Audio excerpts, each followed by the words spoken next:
afraid of. Y'all got to, when you look at the chorus, the very first words on that chorus, I've got that old, that bottom line, that's what you girls need to be singing for me, okay? All right, let's try it one more time. We'll try to do the last verse there.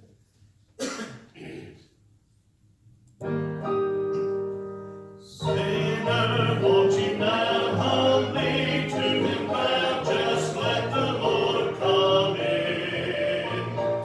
You'll find perfect peace, joy will never cease, you shall a life crowned with. Now, I got that, you loved in my heart, it is now way down inside. I got that, peace in my heart where true joy will never hide. Nobody knows what it means to me. Nobody knows but my Lord and me. I got that new love in my heart. It is now way down inside. Okay, we gave it a shot anyway. Can't say that we didn't try. All right, now's the most important time of our service tonight, and that's the sermon. I had asked Brother Branson if he would preach for me because I wasn't sure when we going with Edie if I would be able to be here or not. So I want you to pray for him. But come on up.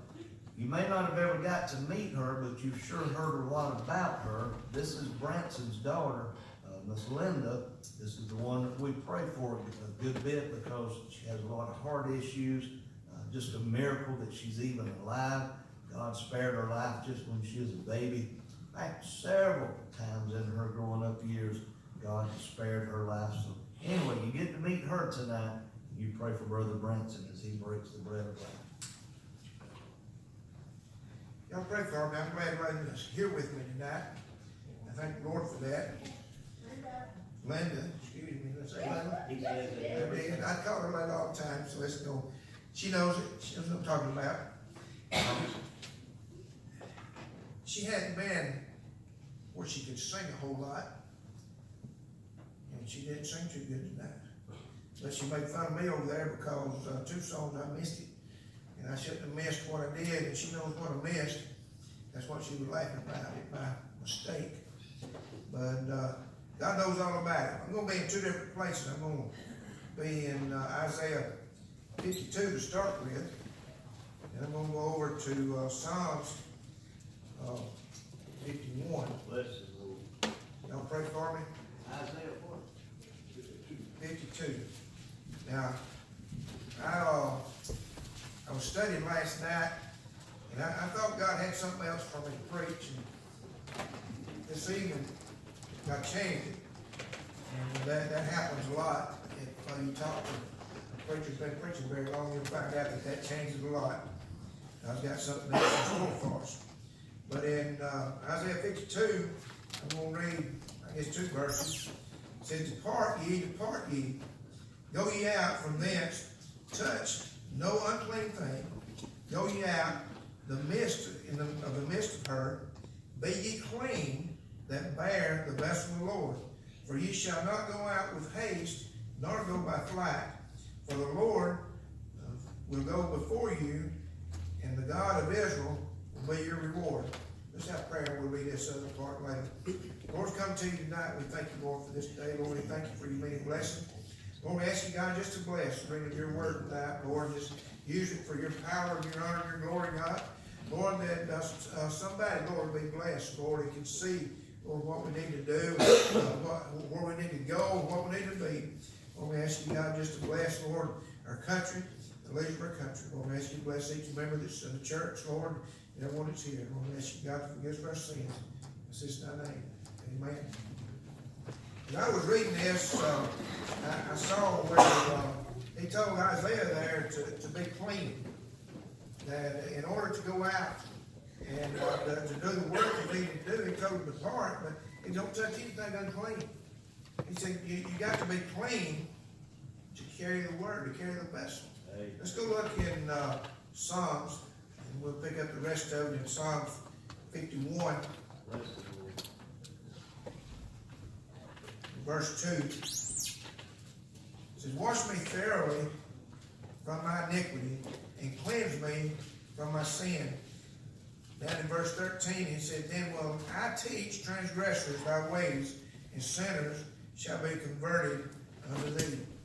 There's things that we can do to hear what God said to Isaiah, what David asked of God here in Psalms, that he told Isaiah, you got to be clean.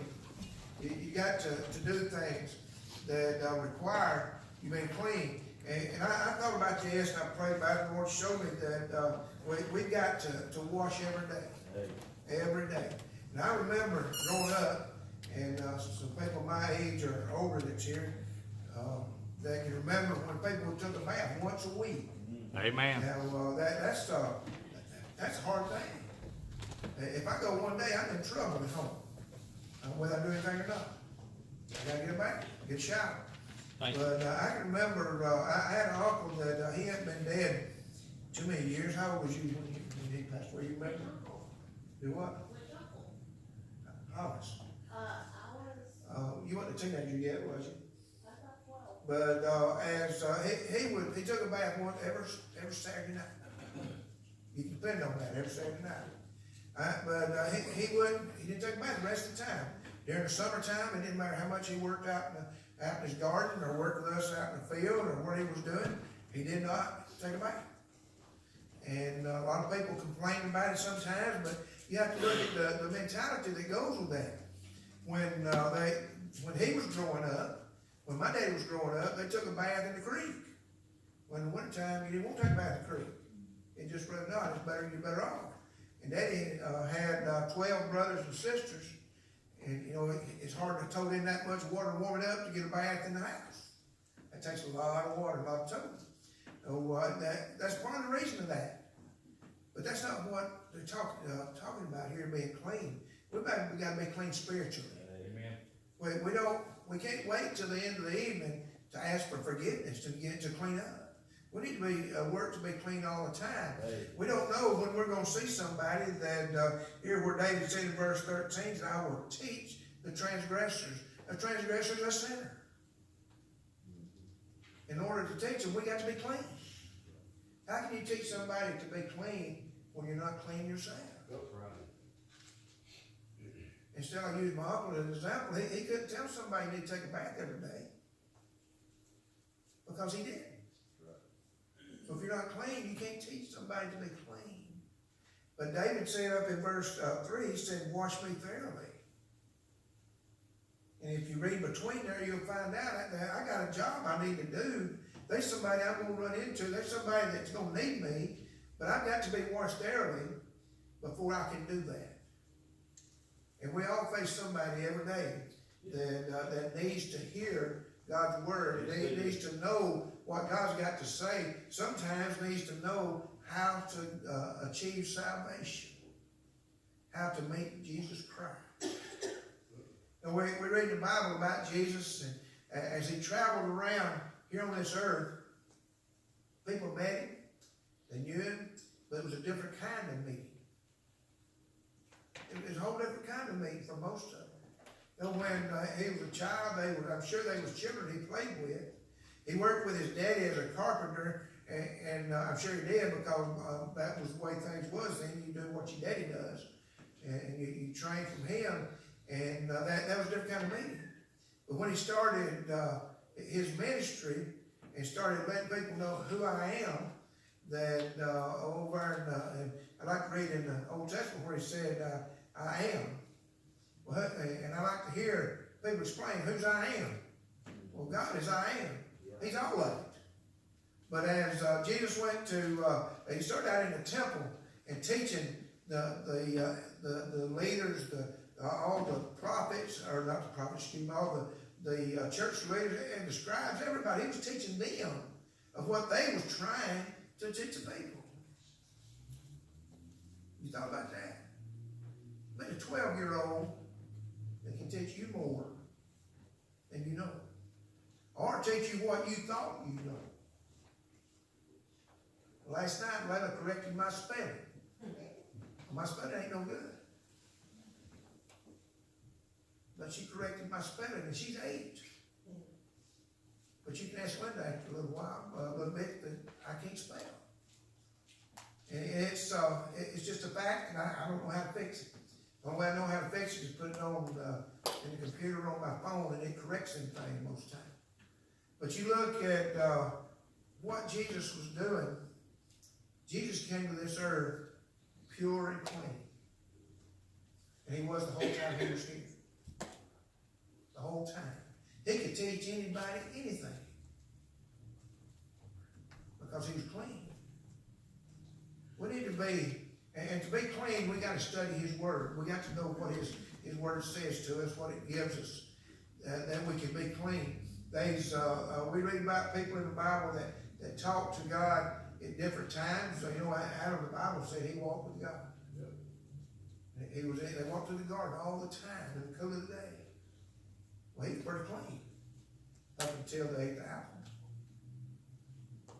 And these people talked to angels along the way. And I think of Joshua, as he was out there trying to make sure that he was right to go across the Jordan River and to go over in there to Jericho. He would make sure he was right. I believe he was thinking about all the soldiers that he was going to be leading. He didn't want any to die, I'm sure. That was part of it. He wanted to do what God had him do. And an angel met him. And all the best question he had is, are you for us or against us? We need to make sure when we're working to be clean that Satan don't come and get in the way. We need to know if he's for us or against us.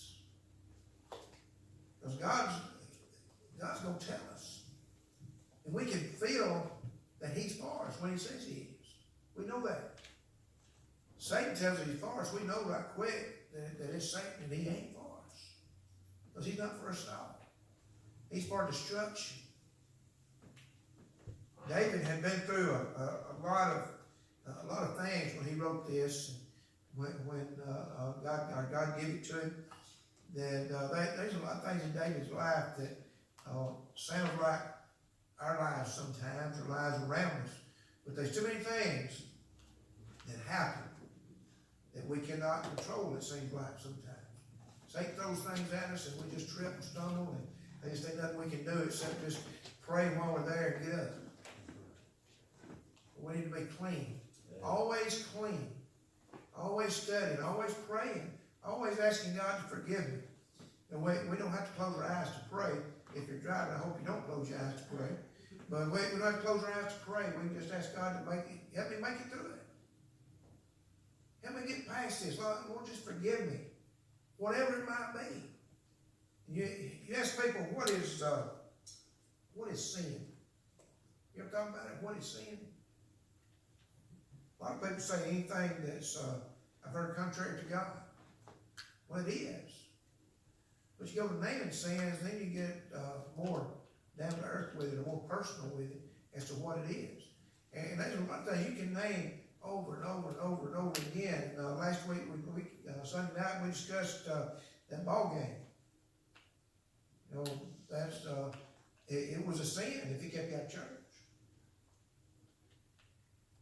And that's easy. Yeah. But that's not all. There's so many things we can name. And I mentioned Sunday school this morning about a preacher I heard on the radio said he had he was in the grocery store and he had a bottle of wine in his hand reading the label. Why in the world would you do that? And another pastor walked by and saw him.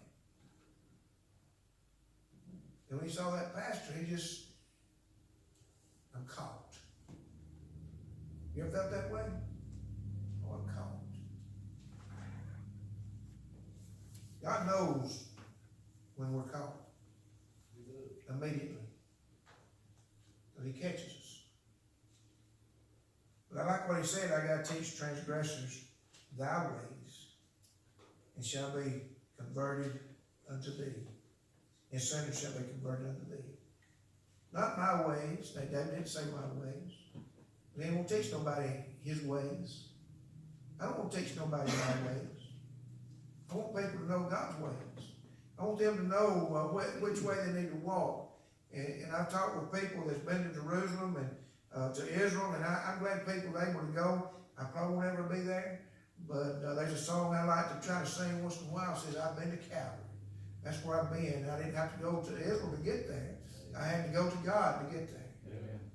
But I want people to know the way to Calvary. Not by plane, not by ship, but by spirit. To go to Calvary. Because I'm glad that he hung on that cross. I'm glad I could go kneel at that cross and know he's not there. He's alive. He's not in that tomb that people told me they went and looked in and it just thrilled them to look in it. I don't have to look in it for it to thrill me. Amen. I know he's not there. I ain't got to look. I ain't got to go to the Jordan River and be baptized and know that I'm baptized. I'm baptized in a lake just a couple miles down the road. Amen. I remember that in 1968. I remember that. It was cold. But I thank the Lord that I went his way, not man's way. And I'm glad people got to go over there, and I'm fine with that. I'm glad they enjoyed it. I've enjoyed looking at the pictures. But it's not necessary. Not for my salvation. That's right. It's not necessary for me to get excited about God and to enjoy what's going on. There's so many things that we can enjoy of God's. I go outside and I can see the beautiful trees God made for me. And they're not olive trees, but they're still beautiful. You ever watch a garden grow or a field grow and just enjoy the fruits thereof? That's what we need to do. There's nothing that I've done with my hands that's ever been what I've done. It's what God's given me. And I can say, and I can teach the lost that this is what God's done for me. Not that I can brag about what I've done or where I've been. Or, there's things that we have to deal with sometimes. And I've been here and down across the country a few times, but I ain't been very far. Ain't been very far. But I love what God shows me when I go. Let's talk, come on with the song. As we look at how we need to be clean. David said, search me, O God, and cleanse me. I don't know if I was going to read that song or not, but where he said, search me, cleanse me. Everybody stand, please. 165. He took a hot coal from the fire one time, and what's Isaiah?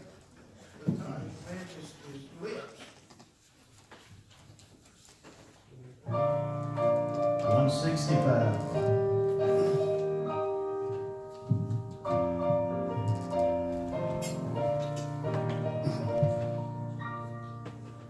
Yeah.